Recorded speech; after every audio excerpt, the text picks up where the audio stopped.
Hello అండి. Welcome back to Venus kitchen. తెలంగాణలో బాగా ఫేమస్ అయిన ట్రెడిషనల్ రెసిపీ సర్వపిండిని సొరకాయతోటి ఎంతో రుచిగా ఎలా ప్రిపేర్ చేసుకోవాలో చూద్దామండి. సొరకాయతో చేసే ఈ సర్వపిండి రుచిగా ఉండడమే కాదండి, ఆరోగ్యానికి కూడా చాలా మంచిది. ఈ రెసిపీని స్నాక్స్‌గా అయినా తీసుకోవచ్చు, బ్రేక్‌ఫాస్ట్‌గా అయినా సరే ప్రిపేర్ చేసుకోవచ్చు. టేస్ట్ అయితే చాలా చాలా బావుంటుంది. మీరు కూడా తప్పకుండా ట్రై చేయండి. వీడియో కనుక నచ్చినట్లయితే ఛానల్‌ని తప్పకుండా సబ్స్క్రైబ్ చేసుకోండి. సొరకాయతోటి ఈ సర్వపిండిని ప్రిపేర్ చేయడానికి ముందుగా శనగపప్పును నానబెట్టుకోవాలండి. 4 టేబుల్ స్పూన్ల శనగపప్పును ఒక గంట పాటు నానబెట్టుకోండి. టైం లేకపోయినట్లయితే కనీసం ఒక 30 నిమిషాల పాటైనా నానబెట్టుకొని తీసుకోండి. ఈ సర్వపిండిని చేయడం కోసం నేను ఇంట్లో పాదుకు కాసిన ఒక సొరకాయని తీసుకున్నానండి. ఇంత పెద్దది అవసరం ఉండదు కాబట్టి దీనిని నేను 4 ముక్కల కింద చేసుకొని ఒక ముక్కని ఉపయోగిస్తున్నాను. ఈ సొరకాయలు 2, 3 రకాలుగా దొరుకుతూ ఉంటాయి కదండీ! మీకు అందుబాటులో ఉండే ఎటువంటి సొరకాయతో అయినా సరే ఈ రెసిపీని ప్రిపేర్ చేసుకోవచ్చు. ఇలా ముక్కల్లో ఉంటే కొలతలు సరిగ్గా తెలియవు కాబట్టి మీకు కప్పు కొలతల్లో కరెక్ట్‌గా చూపిస్తాను. అలాగే ఈ మధ్యలో ఉండే గింజలు లేతగా ఉన్నట్లయితే ఈ మధ్య భాగాన్ని కూడా ఉపయోగించుకోవచ్చండి. ఇది వేసుకోవడం వల్ల కొంచెం పిండి ఎక్కువగా పడుతుంది గానీ అంతకుమించి ప్రాబ్లమ్ ఏమీ ఉండదు. ఒకవేళ ముదిరిన సొరకాయ అయితే మధ్యలో ఉండే గింజలను తీసేసుకొని చేసుకోవచ్చు. సొరకాయ వెనకాల ఉండే స్కిన్‌ని తీసేసుకొని తురుముకోవడానికి మీకు వీలుగా ఉండేటట్లుగా ముక్కలుగా చేసుకోండి. నేను ఒక ముక్కను తీసుకొని ఇలా తురుముకున్నానండి. ఇలా తురుముకున్న తర్వాత ఈ సొరకాయ తురుమును ఏదైనా ఒక కప్పుతోటి కొలుచుకొని తీసుకోవాలి. నాకిక్కడ మెజర్‌మెంట్ కప్‌లోని 1 కప్పు వరకు ఈ సొరకాయ తురుము వచ్చిందండి. ఇలా రెడీ చేసుకున్న ఈ సొరకాయ తురుమును ఒక బౌల్‌లోకి వేసుకోవాలి. సొరకాయలో నీటి శాతం ఎక్కువగా ఉంటుంది కదండీ! తురుముకున్న తర్వాత ఇలా సొరకాయ తురుము నుండి వాటర్ సెపరేట్ అవుతుంది. ఈ నీళ్ళను కూడా మనం ఉపయోగించుకోవచ్చు.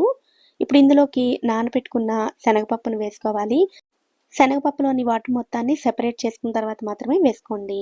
అలాగే ఒక పెద్ద ఉల్లిపాయ సన్నని తరుగును వేసుకోవాలి. 4 పచ్చిమిర్చిని ఇలా చిన్న చిన్న ముక్కల కింద కట్ చేసుకొని వేసుకోండి. వీటితో పాటుగా సన్నగా తరిగిన 2 రెమ్మల కరివేపాకును కూడా వేసుకోండి. అలాగే కొద్దిగా కొత్తిమీరను కూడా ఇలా సన్నగా తరిగి వేసుకోండి. ఇందులోనే 2 టీ స్పూన్ల నువ్వులను వేసుకోండి. నువ్వులు పూర్తిగా ఆప్షనల్ అండి. కానీ వేసుకుంటే రుచి చాలా బావుంటుంది. అలాగే 1 టీ స్పూన్ వరకు జీలకర్ర, రుచికి సరిపడా ఉప్పు వేసుకొని ముందు వీటన్నిటిని ఒకసారి బాగా కలుపుకోండి. ఇలా మొత్తం అంతా కూడా బాగా కలిసేటట్లుగా కలుపుకున్న తర్వాత ఇందులోకి బియ్యం పిండిని వేసుకోవాలి. 1 కప్పు సొరకాయ తురుముకి 1 కప్పు బియ్యం పిండి పడుతుందండి. మార్కెట్‌లో కొన్న పొడి బియ్యం పిండినే ఉపయోగిస్తున్నాను. అయితే నీళ్ళేమి వేయకుండా ఇలాగే ఈ పిండి మొత్తాన్ని కలుపుకోవాలి. నేనిక్కడ లేతగా ఉండే గింజలతో పాటు వేసుకున్నాను కాబట్టి నాకు మరొక 2 టేబుల్ స్పూన్ల పిండి ఎక్కువే పట్టిందండి. అసలు నీళ్లు వేయకుండా సొరకాయలోని వాటర్ తోటే ఇలా పిండిని మరీ మెత్తగా, మరీ గట్టిగా కాకుండా ఇలా మధ్యస్థంగా కలుపుకోవాలి. ఇప్పుడు ఒక ప్యాన్‌ని తీసుకోండి. అందులో ఒక స్పూన్ ఆయిల్‌ని వేసుకొని, ఈ ఆయిల్‌ని ప్యాన్ అంతా కూడా స్ప్రెడ్ చేసుకోండి. తర్వాత ముందుగా రెడీ చేసుకున్న పిండిని తడి చేతులతో గానీ, లేదా ఆయిల్ రాసుకున్న చేతులతో గానీ కొద్ది కొద్దిగా ముద్దను తీసుకొని, ముందుగా రెడీ చేసుకున్న ప్యాన్ మీద వేసుకొని, ఇలా కొంచెం పల్చగా స్ప్రెడ్ చేసుకోవాలి. చేతితో ఒత్తుకునేటప్పుడు మరీ పలుచగా రాదండి. కొంచెం మందంగానే వస్తుంది. ఇలా ప్యాన్‌లో కాకుండా కడాయిలో కూడా ప్రిపేర్ చేసుకోవచ్చు. మరీ పల్చగా ఒత్తినట్లయితే బాగా ఎక్స్‌ట్రా క్రిస్పీగా వస్తాయండి. ఇలా కొంచెం మందంగా ఒత్తుకోవాలి. ఇలా ఒత్తుకున్న తర్వాత ఇలా వీడియోలో చూపిస్తున్నట్లుగా అక్కడక్కడ చిన్న చిన్న హోల్స్‌ని చేసుకోవాలి. ఇలా రెడీ చేసుకున్న ఈ ప్యాన్‌ని స్టవ్ మీద పెట్టుకొని మంటను లో ఫ్లేమ్‌లో పెట్టుకొని ఫ్రై చేసుకోవాలి. ఈ పిండి బాగా ఫ్రై అవ్వాలంటే నూనె కొంచెం ఎక్కువే పడుతుందండి. మనం చేసుకున్న హోల్స్‌లోకి అలాగే చుట్టూ కూడా కొద్దిగా ఆయిల్‌ని వేసుకొని, మూత పెట్టుకొని లో ఫ్లేమ్‌లోనే మంచి రంగు వచ్చేంత వరకు ఫ్రై చేసుకోవాలి. ఇలా కొద్దిసేపు ఫ్రై చేసుకున్న తర్వాత రెండో వైపు తిప్పుకొని, రెండో వైపు కూడా ఒక 2, 3 నిమిషాల పాటు ఫ్రై చేసుకోవాలి. రెండో వైపు కూడా ఇలా కొద్దిసేపు ఫ్రై చేసుకోవడం వల్ల పిండి ఎక్కడ పచ్చిదనం లేకుండా చాలా చక్కగా ఫ్రై అవుతుంది. ఇలా రెడీ చేసుకున్న తర్వాత ఆ ప్యాన్ వేడిగా ఉంటుంది కదండీ! వెంటనే ఆ ప్యాన్ మీద స్ప్రెడ్ చేసుకోవడం వీలవ్వదు. అప్పుడు మరొక ప్యాన్‌ని తీసుకొని మళ్ళీ ఆయిల్‌ని వేసుకొని ఇలా స్ప్రెడ్ చేసుకొని హోల్స్‌ని చేసుకోండి. అది చల్లారేలోపు ఈ ప్యాన్ తోటి ప్రిపేర్ చేసుకోవచ్చు. లేదా మీరు తడిగుడ్డతో అయినా సరే ఒత్తుతూ ప్రిపేర్ చేసుకోవచ్చు.